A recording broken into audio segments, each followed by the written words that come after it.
Hey everyone, we're going to talk about an event called the Second Red Scare today. Now, it says the Second Red Scare. Well, where's the first one, Mr. Glazer? Well, we've already talked about it. If we go back to the 1920s, remember there was the first Red Scare, which was this fear of communism spreading throughout America after the communist revolution that occurred in Russia during World War One. A lot of immigrants were leaving Europe during after World War One, as Europe was war torn, and a lot of Americans thought that these immigrants that were coming to America were going to spread communism. So there was this fear that communism was spreading in America, or that it was going to, which prompted the U.S. to put quotas on immigration, limits on immigration with the Emergency Quota Act. So now we're fast forwarding 30 years to the 1950s, and these two decades are really going to mirror each other in multiple ways. One of those ways is the Red Scare. So just like in the 1920s, there was this fear that communism again is going to be spreading in the U.S., as the U.S. is now in a Cold War with Russia, a competition in Russia. Which system is going to be the best? The U.S. system that is based on capitalism, or the Soviet system, the Russian system, based on communism? So let's get into it. So one of the first examples of some fear that is created by this Red Scare is an event called the Rosenberg Trials. So down here we have Julius Rosenberg and Ethel Rosenberg. They were a couple that fell in love in the United States. They're American citizens, and they're both going to work for the government in some capacity. Well, it turns out that Julius and Ethel Rosenberg were accused and arrested for spying on the United States and passing secrets about the atomic bomb to the Russians, to the Soviet Union, which is treason. So they're American citizens, but they're giving away or selling secrets about the atomic bomb to the Soviets. At least they tried to. So they're going to be arrested, and a court is going to decide that they are guilty and that they should be executed. They should be put to death. But a lot of people saw the case and saw the evidence and said there's not enough evidence to prove that they actually did it. Does this sound familiar? If we go back to the 1920s, there were these two Italian immigrants who were accused of shooting someone, murdering someone, and there wasn't a lot of evidence for them either. But they were put to death, even though there wasn't a lot of evidence. That represented a lot of fear and hysteria. The same thing happens here. These two people were put to death because there was a lot of fear that they were spying by the Soviets, that there was communism spreading in the U.S. So did they actually do it? Yes. Later, there were some evidence that was released and shown, which was called the Venona Papers, which showed that yes, in fact, they were guilty. But this whole case represents that people were afraid enough of communism coming to America, that the people were afraid enough that the Soviets, that the communists were spying on America, that they were willing to put people to death pretty quickly, pretty ferociously. So that is the Rosenberg Trials. Let's get on to a few other things. So this is going to involve Congress, the government, the branch of government that creates laws. So this is what I call HUAC, or the House Un-American Activities Committee. So what HUAC is, it's a committee, as it says here. It's a government committee that is going to investigate Americans for, quote, un-American activities. Well, what's our big theme today? What might an un-American activity be? Well, basically any activity that is about communism or suspected communism. So what it's going to investigate, particularly, or what we're going to really focus on, is the most famous part of who HUAC investigates, which is Hollywood. Actors, directors, writers. Lots of people thought that if communism was going to be somewhere, it's going to be in Hollywood. So HUAC is going to investigate Hollywood for communist ties. So thousands of people are going to be called up to Congress, called up to the HUAC committee, and are going to be grilled about their political beliefs. Are they communists? Do they have any communist ties? Do they associate with any known communists? And they're going to be asked to provide names of other people that they also associate with.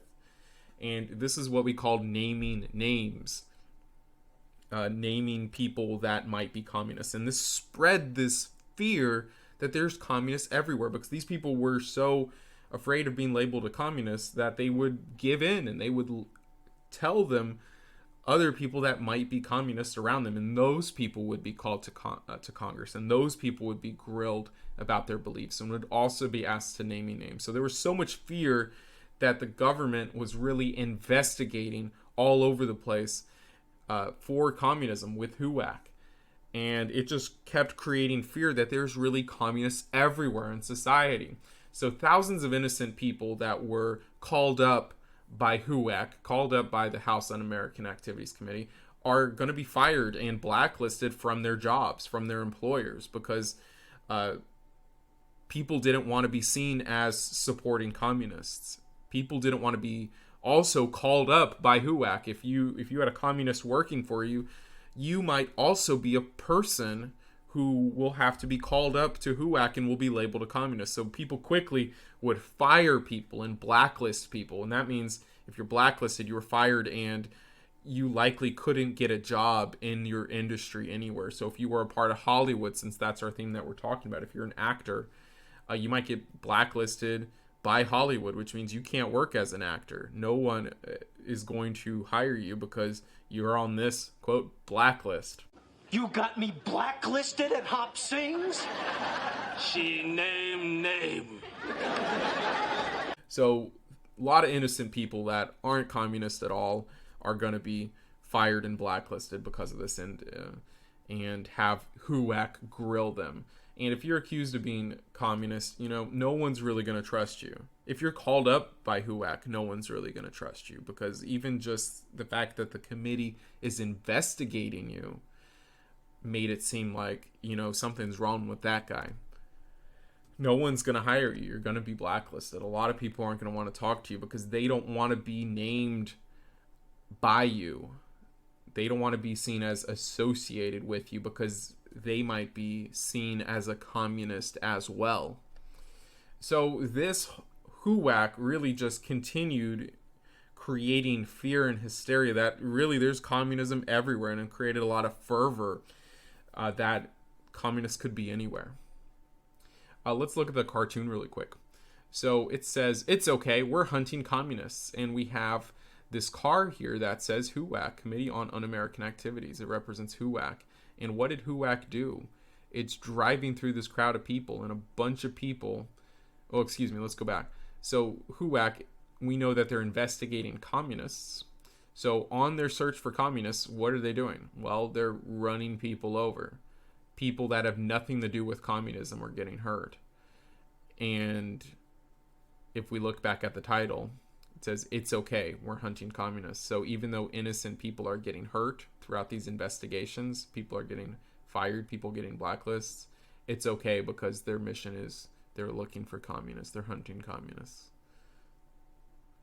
Let's talk about Joseph McCarthy, what we call McCarthyism. So HUAC is going to, part of what HUAC is going to, what it does and what it's searching for is kind of in reaction and a part of McCarthy, Joseph McCarthy, this senator right here. So Senator McCarthy was this senator, again, someone in Congress who's making laws, part of the government, who is really this big anti-communism, and he's going to try to use it to his advantage. So he's going to falsely claim that he has this list of communists that work in the government, that are in the State Department, he's going to say. And he's going to start lots of these fake investigations that are just about creating more political power for him. Investigations like HUAC, in order to create more fear and hysteria, so people will trust him. So he will be seen as this anti-communist champion who's protecting the people. So anyone who's really going to get in McCarthy's way, he's going to accuse them and investigate them of being a communist. And he's really going to start witch hunts for communists everywhere, fully knowing that there's not a lot of communism in America. So again, he's using this fear and hysteria to his advantage. So throughout these fake investigations trying to scare people and create fear and increase his own political power by having everyone listen to him. 2,000 government employees are going to lose their jobs just because they're accused of being a communist by these committees like HUAC, these fake investigations. And this term McCarthyism comes out, which just really means accusing someone of being a communist without evidence. So that's what a witch hunt is. So McCarthyism is just another word for witch hunt, really. So accusing someone of being something with nothing really to back it up, that's a witch hunt. You're going after something without any evidence. Accusing someone of being a communist specifically without evidence, saying, hey, you're a communist, you're trying to stop this investigation, you're trying to get in my way, and I'm Joseph McCarthy, you're trying to shut me down. That's McCarthyism. So everyone's afraid to speak out because they don't want to be labeled a communist as well. They don't want to get fired. They don't want to get blacklisted. They don't want to lose their own political power. Eventually, the nation grows tired of McCarthyism, grows tired of this search for communism everywhere without yielding a lot of results that McCarthy has brought down after about 5 years of searching and dealing with these fake investigations. So again, this creates more fear amongst people that they might be labeled a communist, or others who don't really have that fear that communism is everywhere. And let's get to our last point right here, which we're going to talk about mottos of the U.S. So during the Cold War, the U.S. is going to create this new motto that we see on all of our money called "In God We Trust." We see it kind of everywhere on our money. If you look on the back of a quarter, on the back of a dollar, you'll see this term, "In God We Trust." Well, the U.S. is going to put this on our money during the Cold War and still today, because it really goes back to the Cold War. So the U.S. knew that the Soviet Union was really an atheist country. They don't really believe in a religion. They don't have a national religion, and religion is kind of was suppressed in the Soviet Union. So America chose to say, you know what? We Americans are a religious nation. Let's set ourselves apart from the Soviet Union during the Cold War by adding a new motto to our currency and to our country in general, and saying, "In God We Trust." And the goal is to show that, America is this moral, good, godly nation of the world, and the Soviet Union is bad. They're immoral. They don't believe in religion. They're a non-religious country. So here we see on the back of a dollar, it says, "In God We Trust." Quarter, "In God We Trust," right? You'll see it all over our coins, just trying to remind Americans that that America is the good moral nation and the Soviets are bad.